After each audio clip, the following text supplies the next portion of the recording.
Turtle धीरे धीरे जमीन पर चल रहा था, तभी कोई उसके पास आया। वो लड़का टर्टल को देख रहा था जो उसके पैरों के नीचे से क्रॉल कर रहा था। उसका टैलेंट बाकी लोगों से बिल्कुल अलग था। उसने टर्टल को उठाया और टर्टल अपने पंजे हिला रहा था, समझ ही नहीं पा रहा था कि हो क्या रहा है। उस लड़के को ओवर ईट करने की वजह से कभी उल्टी जैसा फील नहीं होता।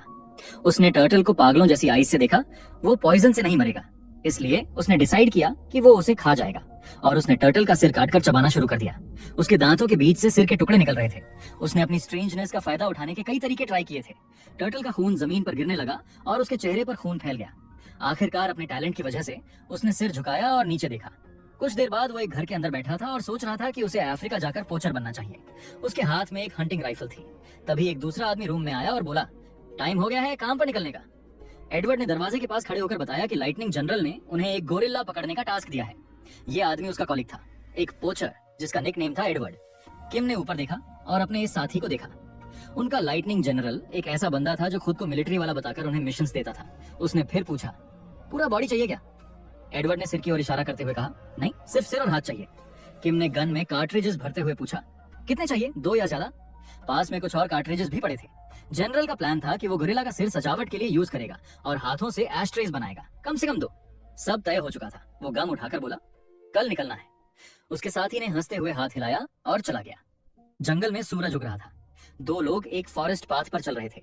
किम ने सामने की एक टहनी को हटाया और इमेजिन करने लगा वो जानवर। पोचर्स के लिए गोरिल्ला हंटिंग में कई डेंजर्स थे। उसने इमेजिन किया, आर्म्ड लोग, कंपेटिटर कंपनीज जो सेम गोल्स के पीछे हैं और ऐसे सोल्जर्स जो बेटर वेपन्स और इक्विपमेंट के साथ आए हैं। लेकिन सबसे ज्यादा खतरा था मिलिट्री से, जो जंगल में पैसों के लिए कॉम्बिंग कर रही थी, और रेबल्स जो उनसे लड़ रहे थे। उसके हाथ में गन थी। मिलिट्री अलग थी, वो पोचर्स की तरह नहीं थी। दोनों जंगल में टारगेट की तलाश में आगे बढ़ते जा रहे थे। अगर किसी पोचर की मिलिट्री से टक्कर हो जाए तो सिर्फ एक रास्ता होता, भाग जाना। किम ने सोचा, आज तो मिलिट्री बहुत ज्यादा है और धीरे धीरे उनके बचते हुए चलना मुश्किल हो गया। उसने अपने पार्टनर से पूछा, ये बात सही है ना? पार्टनर ने कहा, बिल्कुल सही है, बस मेरे पीछे आओ।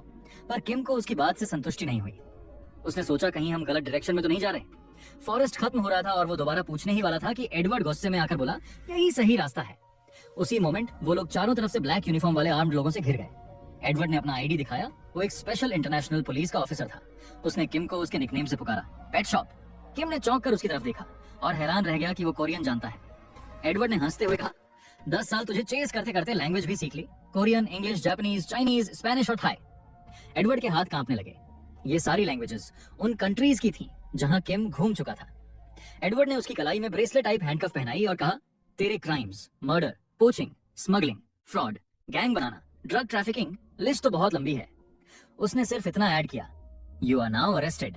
एक पुलिस वैन रोड पर चल रही थी जिसमें किम और पुलिस वाले बैठे थे। हीरो ने पूछा, वो बाकी पोचर्स, लाइटिंग जनरल, ये सब प्लान था? एडवर्ड ने मुंह फेरते हुए कहा, हाँ, एक क्लेवर प्लान था। उसे याद आया कि उसने क्रिमिनल को 3 महीने तक फॉलो किया और अगले 3 महीने में उसकी ट्रस्ट जीती। 6 महीने तक एक्टिंग करते हुए वो ऑलमोस्ट मर ही गया था। वो इस साल अवार्ड सेरेमनी में टॉप प्राइज जीतने वाला था। तभी पास में रखा फोन रिंग हुआ। पुलिस वाला बोला, इस बार किम नहीं भागेगा। एडवर्ड ने फोन उठाया और पूछा, 2 मून्स क्या मतलब? कॉल के दौरान उसे कुछ फील हुआ जैसे कुछ गड़बड़ है इस वैन में। सभी लोग कुछ अजीब सा फील कर रहे थे। पुलिस ये समझने की कोशिश कर रहे थे कि वैन में क्या गड़बड़ है। किम के बॉडी पर वेन्स उभर आई। उसकी बॉडी में जो भी जाता वो उसे डाइजेस्ट कर सकता था, पॉइजन भी नहीं मार सकता था उसे। और उसने ऐसा पावर गेन कर लिया था जिससे वो अपना बॉडी शेप बदल सकता था। उसके मुंह में शार्प लाइक टीथ आ गए, उसके क्लोथ्स फटने लगे और बॉडी पर स्केली पैटर्न उभर आए। वो एक इंटरनेशनल क्रिमिनल था, मिस्टर किम, जिसने दुनिया भर के रेयर जानवरों को खाया था। एडवर्ड ने सामने देखा और डर गया। मर्डर, पोचिंग, स्मगलिंग, फ्रॉड, वो एक इंटरनेशनल क्रिमिनल था, कोरियन ओरिजिन से। उसने अपने सारे पैसे रेयर जानवरों को खरीदने में लगा दिए थे। उसके हैंडकफ्स टूट गए। अब वो ह्यूज साइज में ग्रो करने लगा। डार्क यूनिफॉर्म वाला आदमी उसकी तरफ देख रहा था। किसी ने पूछा, क्या कर रहे हो? और फिर वार्न किया, रुक जाओ वरना शूट करेंगे। कमांड आया, फायर। सबने शूट करना शुरू किया, लेकिन उसके हाथों से लंबे क्लॉज निकल आए। किसी को नहीं पता था कि वो ऐसा क्यों कर रहा है। वैन की दीवारों पर खून फैल गया और तभी एडवर्ड को वो रीजन पता चला। किम ने इतने सारे अलग अलग स्पीसीज के जानवर खाए थे सिर्फ एक ताकत के लिए। किम अब इंसान जैसा नहीं लग रहा था। उसका साइज बढ़ गया था और उसके सिर की शक्ल अब एक जानवर जैसी बन चुकी थी। और ये भी उसके लिए काफी नहीं था, क्योंकि उसने उन जानवरों का शिकार खुद किया था। उस जानवर ने लाल आंखों से पुलिसमैन की तरफ देखा, जैसे पूछ रहा हो, आखिरी बार कुछ कहना है क्या? पुलिसमैन बस सामने खड़े उस क्रीचर को देखता रह गया और बोला, किम एक मॉन्स्टर है। ड्राइवर को वैन के अंदर से कोई आवाज सुनाई दी। एक ह्यूज हाथ ने उनके बीच की ग्रिल को तोड़ दिया। वो कुछ पूछने ही वाला था कि तभी गाड़ी एक पेड़ से टकरा गई। किसी के पैर ने जमीन पर कदम रखा। किम वैन से बाहर निकल रहा था, अब अपनी ह्यूमन फॉर्म में। उसने आसमान की ओर देखा और जो दिखा उसने उसे चौंका दिया। आसमान में 2 चांद थे। उसे याद आया जब वो नॉर्थ पोल में पोलर बेयर खाने गया था या साउथ पोल में पेंगुइन पकड़ने, कभी ऐसा नहीं देखा। किम ने सोचा, क्या ये अच्छा है कि वो यहाँ आ गया। उसे वो सारे पल याद आए जब वो पकड़ा नहीं गया, जबकि उसके पुराने साथी की माँ ने तो उसने इतने क्राइम्स किए थे कि अब ये सब उसके लिए एक रूटीन बन चुका था। यूएन और पुलिस हमेशा उसके पीछे पड़ी रहती थी। उसने इधर उधर देखा, यहाँ उसे शायद कोई नहीं पकड़ेगा, लेकिन तभी उसने कुछ महसूस किया। एक भेड़ियों का झुंड उसे घेर चुका था। कहते हैं कि जानवर समझ जाते हैं कि किससे दूर रहना है, लेकिन लगता है ऐसा हमेशा नहीं होता। किम ने उस सबसे बड़े भेड़िए को देखा। उसकी नसें उभर आईं। शायद वही लीडर था। सारे जानवर उसे लाल आंखों से घूर रहे थे। लीडर की नाक पर एक रेड क्रॉस था। फिर वो सभी खुले मुंह से उस पर झपट पड़े। किम के दांत अब इंसानों जैसे नहीं बल्कि फैंग्स बन चुके थे। उसके कपड़े फट गए, उसका साइज और बढ़ गया और उसका सिर एक टाइगर जैसा बन गया। वुल्व्स डर के मारे पीछे हट गए, लेकिन लीडर ने देखा कि किम ने उसके कई साथियों को मार गिराया था। वो छिपना चाहता था, लेकिन किम ने अपने ह्यूज हाथ से उसे पकड़ लिया, सीधे स्पाइन से, और जमीन पर दे मारा। लीडर के मुंह से खून बहने लगा। बाकी वुल्व्स ने डर कर पीछे देखा और फिर भाग खड़े हुए। लीडर का सिर अब जमीन पर लटक रहा था, डेड। किम ने सोचा, मैंने काफी वक्त से कुछ खाया नहीं, तो ये मेरा पहला डेलिकेसी होगा इस दुनिया में। उसने अपने दांत वुल्फ के बॉडी में गड़ाने की कोशिश की, लेकिन उसकी स्किन इतनी हार्ड थी कि टाइगर के दांत भी अंदर नहीं गए। फिर किम ने अपनी फॉर्म बदल दी। अब वो हिपोपोटामस बन गया, जिसके मुंह में भरे थे शार्प टीथ। कुछ ही देर बाद उसने दोबारा इंसानी फॉर्म ले ली। मुंह पोंछा और याद किया कि एक सिंपल वुल्फ की स्किन को चीरने के लिए उसे हिप्पो का मुंह और शार्क के दांत चाहिए थे। उसने याद किया कि कैसे उसने वुल्व्स पर एक गजब की धाड़ मारी थी, और ये भी अजीब था कि ना सिर्फ स्किन बल्कि वो जानवर स्ट्रेंथ से भी रेजिस्ट कर रहे थे। बेयर ने मुंह खोलकर जोर से धाड़ मारी थी, और साइंस कहती है कि एक जानवर की रोअर मसल्स को फ्रीज कर सकती है, ताकत छीन सकती है। पर यहाँ तो लीडर भी स्टंट रह गया। उसे याद आया वो लाल आंखों वाले वुल्व्स जो उस पर टूट पड़े थे। इतने बड़े जानवर होने के बावजूद वो कुछ मोमेंट्स के लिए रुक सकते थे। कम से कम हीरो की लॉजिक तो यही कहती थी। फिर उसने अपना सिर आसमान की ओर उठाया, जहां अब भी 2 छांद थे, और खुद से पूछा, क्या इस दुनिया में लॉजिक काम नहीं करती? उसने बचा हुआ मांस हड्डी से नोचा और उसे पीछे फेंक दिया। गुफा के अंदर हड्डियों का पहाड़ पड़ा था। 1 हफ्ता बीत चुका था उसकी पहली मील के बाद। उसे याद आया, भालू, सांप, हिरण, इन सबको वो इस जंगल में पकड़कर खा चुका था। एक भालू जिसकी पॉज बहुत डिस्प्रोपोर्शनेट थी, एक सांप जिसके बारे में नहीं पता कि वो जहरीला था या नहीं, और एक हिरण जिसके सींग फैंग्स जितने नुकीले थे। किम गुफा से बाहर आया। अगर तुम उनकी कुछ अनयूजुअल फीचर्स इग्नोर करो तो वो अर्थ के एनिमल्स जैसे ही लगते थे। वो घने झाड़ियों से होते हुए निकला। इस दुनिया का लॉजिक अर्थ से बिल्कुल अलग था। यहाँ जरूर कोई सिस्टम था। उसका बॉडी अब धीरे धीरे ग्रे फर से ढकने लगा था। उसने डिसाइड किया कि आज वो इस जगह के बारे में और पता लगाएगा, लेकिन तभी किसी आवाज ने उसकी सोच तोड़ दी। झाड़ियों के पीछे से एक दूसरा लड़का बाहर आया। किम उसके पीछे खड़ा था। वो लड़का इंसान था, लेकिन किम ने उसे जानवर की नजरों से देखा। इस दुनिया में इंसान भी हैं, शायद उससे कुछ पता चल सके। किम ने अपना एक बड़ा सा पंजा उसके कंधे पर रखा और उसे आवाज दी। ब्लॉन्ड ने डर के मारे सिर घुमा लिया। हीरो का हाथ और जानवर का पंजा आपस में घुल गए थे। उसने सोचा कि जिन जानवरों को वो खाता है उनके बॉडी पार्ट्स को अपनी बॉडी में जोड़ने की ये पावर अनलिमिटेड नहीं है। इसकी कुछ लिमिटेशंस हैं। बॉडी बदलने की कंडीशन थी, सेम पार्ट होना चाहिए। सीधे शब्दों में, हाथ को बेयर का पाव बनाया जा सकता है, लेकिन उसे क्रोकोडाइल के मुंह में नहीं रखा जा सकता। नीचे एक क्रस्टेशियन और एक इंसेक्ट रेंग रहे थे। लॉबस्टर या सेंटीपीड जैसे क्रीचर्स का कुछ भी यूज नहीं किया जा सकता, क्योंकि उनकी बॉडी स्ट्रक्चर बिल्कुल अलग थी। और आखिर में तुम इनअप्रोप्रिएट फंक्शंस यूज नहीं कर सकते, जैसे कि एक पक्षी के सिर से इंसान जैसी बात नहीं की जा सकती। किम के पास अभी वुल्फ का बॉडी और बर्ड का हेड था, और उसने उस अजनबी को कंधे पर उठा रखा था। ब्लॉन्ड डर के मारे जम गया था, लेकिन फिर किसी तरह भाग निकला। पर तभी एक डियर जो शार्प एंटलर्स के साथ आया था, उसने आकर ब्लॉन्ड के पेट में वार किया। वो लड़का अब खून से लथपथ जमीन पर गिरा पड़ा था। किम उसके पास आया और बस चुपचाप उसकी तरफ देखा। उसने सोचा, लैंग्वेज अलग है। ब्लॉन्ड खून के तालाब में पड़ा था। किम को उसके लिए अफसोस हुआ, पर वो ना उसे बचा सकता था, ना ही बचाना चाहता था। उसे इस दुनिया के बारे में इंफॉर्मेशन चाहिए थी, लेकिन वो जानता था अगर वो उसे जिंदा बचा भी लेता तो भी बात नहीं हो पाती। उसके चेहरे पर शार्प टीथ उभरने लगे। मरने के बाद उसकी यादें पढ़ना ज्यादा आसान होगा। वुल्फ का दिमाग काफी बड़ा था, और अपनी एबिलिटी की वजह से किम ईटन ब्रेन से मेमोरीज पढ़ सकता था। बाद में उसने मरे हुए लड़के के कपड़े पहने और उसी की मदद से इस दुनिया की लैंग्वेज सीख ली। बैंगनी कवर वाली जो किताब थी उस पर हरे रंग की पट्टियां बनी थी, लेकिन इस पूरी कलेक्शन में सबसे ज्यादा इंपॉर्टेंट थी एनसाइक्लोपीडिया ऑफ मॉन्स्टर्स, एक ऐसी किताब जो इस आदमी के पास थी। उसकी पेजेस पर जानवरों की फोटोग्राफ्स और डिटेल्ड डिस्क्रिप्शंस थी। नाम hard wolf, size average 6 feet 5 inch, weight average 265 pound, abilities biting and roaring. इसी किताब की मदद से उसे पता चला कि इस दुनिया में किस तरह के मॉन्स्टर्स हैं और ये सिस्टम कैसे काम करता है। और शायद इसी सिस्टम के जरिए वो अपना वो सपना पूरा कर सकेगा जो उसने अर्थ पर छोड़ दिया था। 2 महीने बाद एक मॉन्स्टर ने, जिसका चेहरा हरा था, अपना मुंह पूरा खोल दिया। उसमें लंबे और नुकीले फैंग्स थे, लेकिन उसके हाथ और बाकी का शरीर दिखाई नहीं दे रहा था। क्या ट्रोल्स के पास सेल्फ हीलिंग पावर होती है? ट्रोल का सिर किम के सामने एक स्टंप पर रखा था। उसका दिमाग पहले पूरी तरह डिस्ट्रॉय हो चुका था, लेकिन 1 महीने बाद वो वापस बन गया। ये चीज किताब में नहीं थी। सब कुछ बहुत अजीब लग रहा था। किम ने किताब हाथ में ली और बॉडी को पास जाकर ध्यान से देखा। तभी उसके पीछे से रोर की आवाज आई। ट्रोल का सिर खुद से आवाज कर रहा था। किम हैरान रह गया, फिर मुड़कर मुस्कुराया और बोला, ये मॉन्स्टर जाग गया, मजा आ गया। किम वहां खड़ा सोच रहा था, कितनी देर तक आग पर रखना पड़ेगा इसकी स्किन उतारने के लिए? किस तापमान पर जलना शुरू होगा? क्या इसमें पॉइजन रेजिस्टेंस है? कितनी बार ये दोबारा जिंदा हो सकता है? उसके दिमाग में ढेरों सवाल घूम रहे थे। उसने किताब बंद की और डरावनी नजरों से ट्रोल के सिर को देखा। अब क्या एक्सपेरिमेंट्स करने चाहिए? वो सोच रहा था, मैं इस दुनिया का सबसे ताकतवर क्रीचर बनूंगा।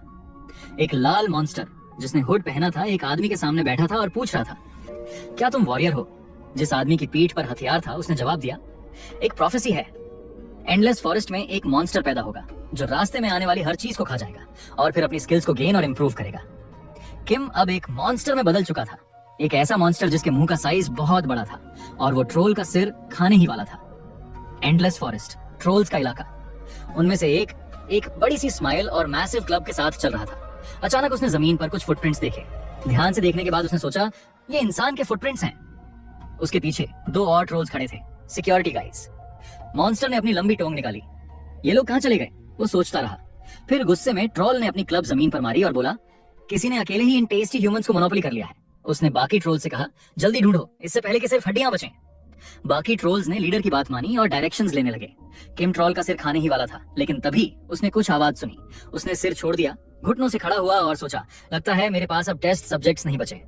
अब ढूंढने की जरूरत भी नहीं। ट्रोल्स ने उस गुफा का एंट्रेंस ढूंढ लिया था। उनमें से एक ने सूंघा और कहा, यहाँ ह्यूमन की स्मेल आ रही है। उसके पीछे एक और मॉन्स्टर घबरा गया। उसने कहा, मुझे अजीब सा फीलिंग आ रहा है, लेकिन लीडर ने उसे इग्नोर कर दिया। उसने मान लिया कि सिक्योरिटी वाले खुद अकेले इंसान को खा गए।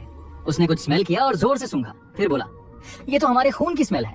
उसके माथे पर पसीना आ गया डर के मारे। और तभी गुफा से निकला एक ह्यूज वुल्फ जैसा दिखने वाला मॉन्स्टर। किसी ने लीडर को चिल्लाकर डेंजर के बारे में बताया।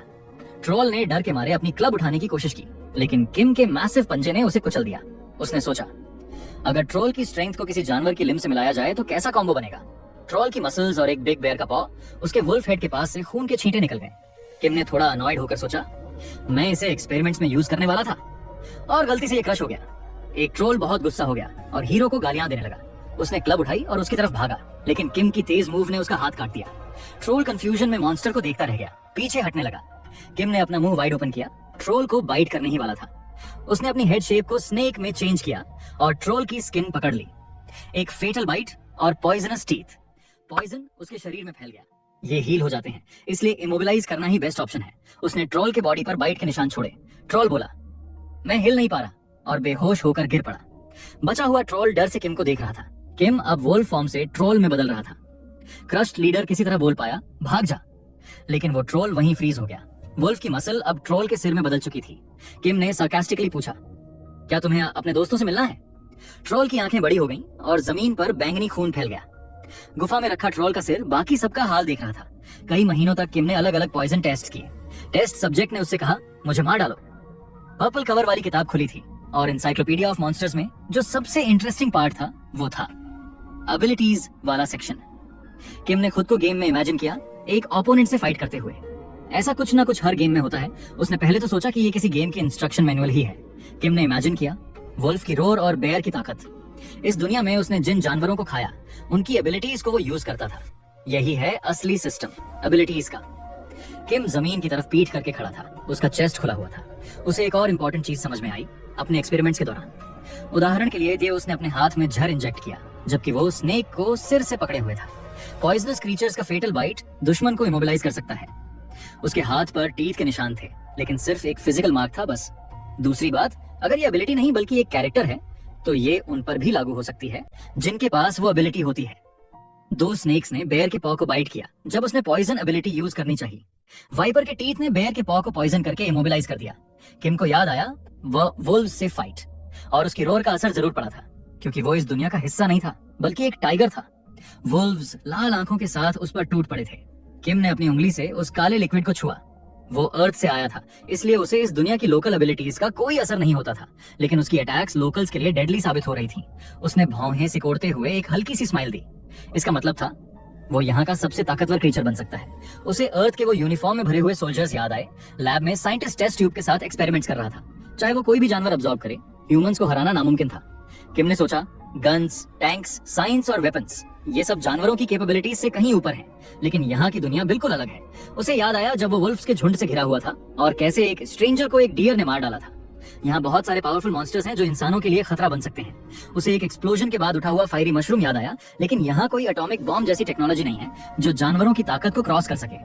उसे बचपन से एक डायनासोर की तस्वीर याद थी और तभी से उसका सपना था दुनिया का सबसे स्ट्रॉन्ग क्रीचर बनना। अब वो ट्रोल का चेहरा इमेजिन कर रहा था और सोच रहा था कि इस ड्रीम को सच करने के लिए उसे बस एक चीज करनी है, खाना। एक ओगर का इमेज उसके सामने आया, फिर आया एक ड्रैगन। वो आग उगल सकता था, इतना पावरफुल कि स्टील को भी पिघला दे। ड्रैगन की जो फॉरेस्ट के ऊपर उड़ता हुआ एक ह्यूज शैडो छोड़ रहा था, नीचे कुछ छोटा सा लेटा हुआ था। वो ड्रैगन को देखकर हैरान था। एक क्रीचर जेली जैसा, हरे रंग का और आंखों वाला, जो घास के एक छोटे ब्लेड जितना ऊंचाई में था। वो एक स्लाइम के फॉर्म में था जो अपने रास्ते में आने वाली हर चीज को खा सकता था। एक लड़का चश्मा पहने और लाल स्वेटशर्ट में सोल फॉर्म में उस स्लाइम के ऊपर था। वो लड़का कोई और नहीं, वही स्लाइम था पिछले जन्म में। अब इस जन्म में वो स्लाइम के बॉडी में ही रीइंकार्नेट हुआ है। वो लड़का खुद को कह रहा था, मुझे ही सबसे ताकतवर बनना है इस दुनिया में। ये भगवान का संकेत है। उसने आंखें छोटी की और सोचा, क्या मैं कर पाऊंगा? फिर उसने अपने सामने एक ट्रांसपेरेंट विंडो खोली। Open ability status. स्क्रीन पर 2 स्टेटस विंडोज खुली। Species, name, slime, strength and dexterity. एक इंटेलिजेंस है 0। उसके पास ऐसी स्किल थी जिससे वो सोल्स का यूज करके किसी भी चीज को कंज्यूम कर सकता था और उसकी स्किल को कॉपी भी